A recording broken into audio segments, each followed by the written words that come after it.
James Henry Trotter and his companions crouched close together on top of the beach as the night began closing in around them. Clouds like mountains towered high above their heads on all sides. Mysterious, menacing, overwhelming. Gradually it grew dark and darker, and then a pale three-quarter moon came up above the tops of the clouds and cast an eerie light over the whole scene. The giant beach swayed gently from side to side as it floated along, and the hundreds of silky white strings growing upward from its stem were beautiful in the moonlight. So also were the great flocks of seagulls overhead. There was not a sound anywhere. Traveling upon the beach was not in the least like traveling in an airplane. The airplane comes clattering and roaring through the sky, and whatever might be lurking secretly there in the great cloud mountains goes running for cover at its approach. That is why people who travel in airplanes never see anything. But the beach, yes, the beach was a soft, stealthy traveler, making no noise at all as it floated along. And several times during the long silent night, right high up over the middle of the ocean, in the moonlight, James and his friends saw things that no one had ever seen before. Once, as they drifted suddenly past a massive white cloud, they saw on the top of it a group of strange, tall, wispy-looking things that were about twice the average height of a person. They were not easy to see at first because they were almost as white as the clouds itself. But as the beach sailed closer, it became obvious that these things were actually living creatures. Tall, wispy, raft-like, shadowy, white creatures who looked as though they were made out of a mixture of cotton wool and candy floss and thin white hairs.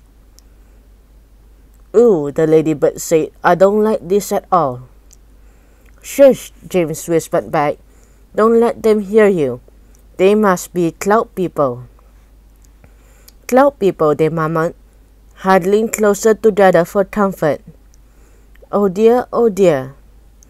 "I'm glad I'm blind and cannot see them," the earthworm said, "or I would probably scream."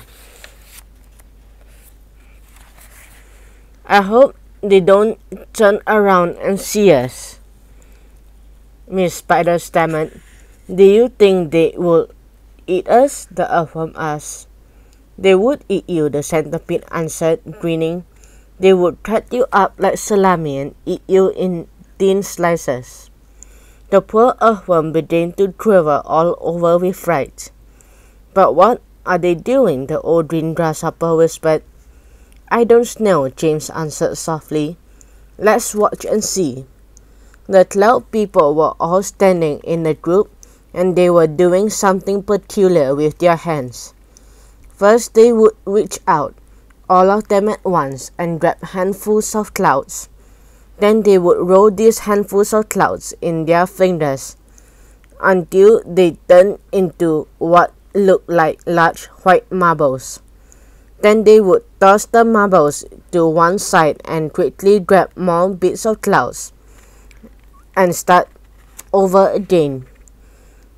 It was all very silent and mysterious.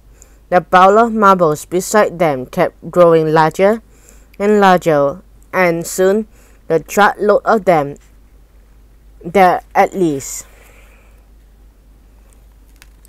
"What are they doing?" the centipede said. "There's nothing to be afraid of here." "Be quiet, you pest," the earthworm whispered. "We shall all be eaten if they see us." But the cloud people were much too busy with what they were doing to have noticed a great pitch floating silently up behind them.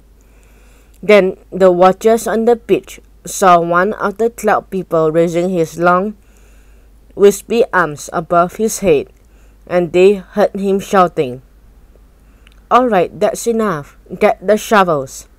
And all the other cloud people immediately let out a strange high-pitched whoop of joy and started jumping up and down and waving their arms in the air. Then they picked up enormous shovels and rushed over to the pile of marbles and began shoveling them as fast as they could over the side of the clouds into space. "Down they go," they chanted as they worked. "Down they go, hail and snow, fizz and sneezes, and noses will blow." "It's hailstones," whispered James excitedly. "They've been making hailstones and now they are showering them down to the people in the world below." "Hailstones," the centipede said. "That's ridiculous. This is summertime. You don't have hailstones in summertime." "They are practicing for the winter," James told him. "I don't believe it," shouted the centipede, raising his voice. "Shush," the others whispered, and James said softly, "For heaven's sake, centipede, don't make so much noise." The centipede roared with laughter. "They can't hear us," he cried. "You watch." And before anyone could stop him, he clapped his front feet to his mouth and was yelling at the cloud people as loud as he could.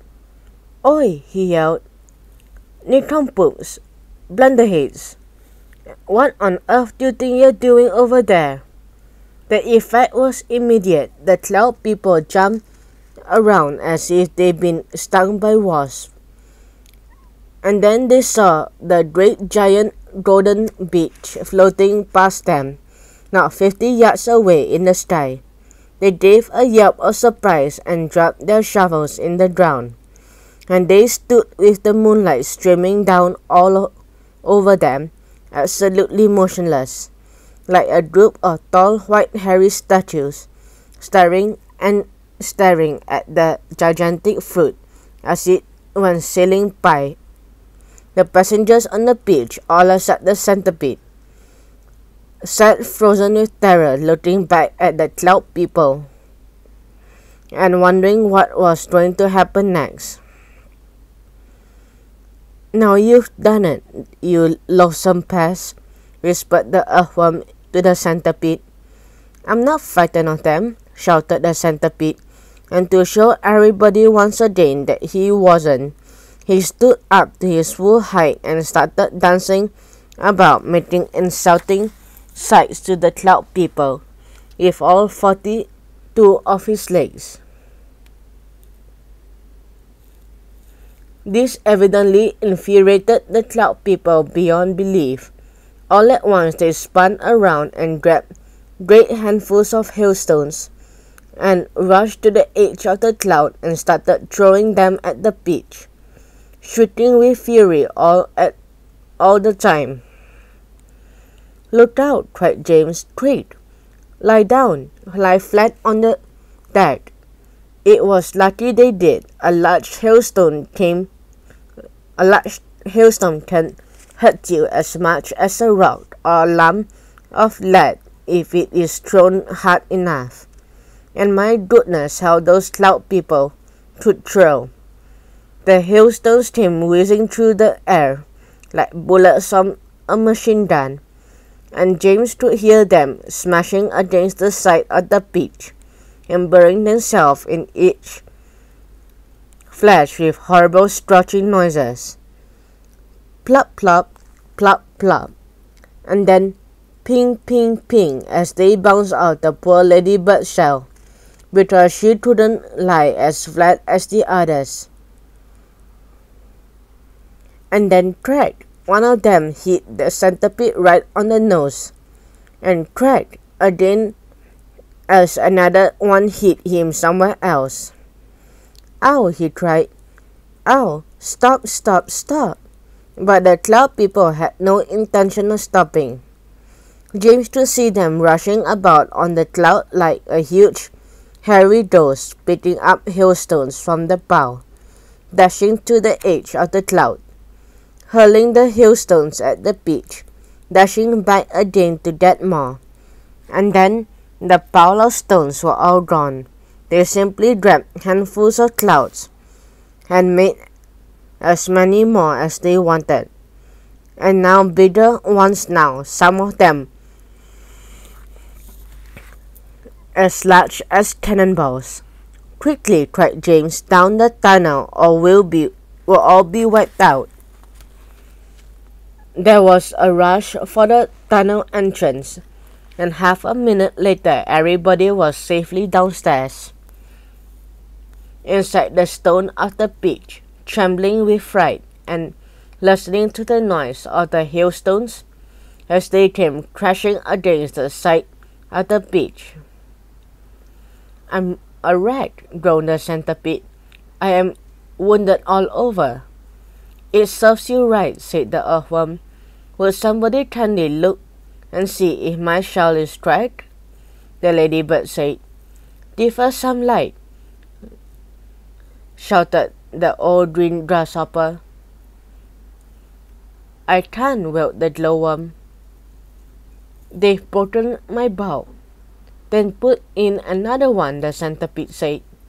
Be quiet for a moment, said James. Listen, I do believe they're not hitting us anymore.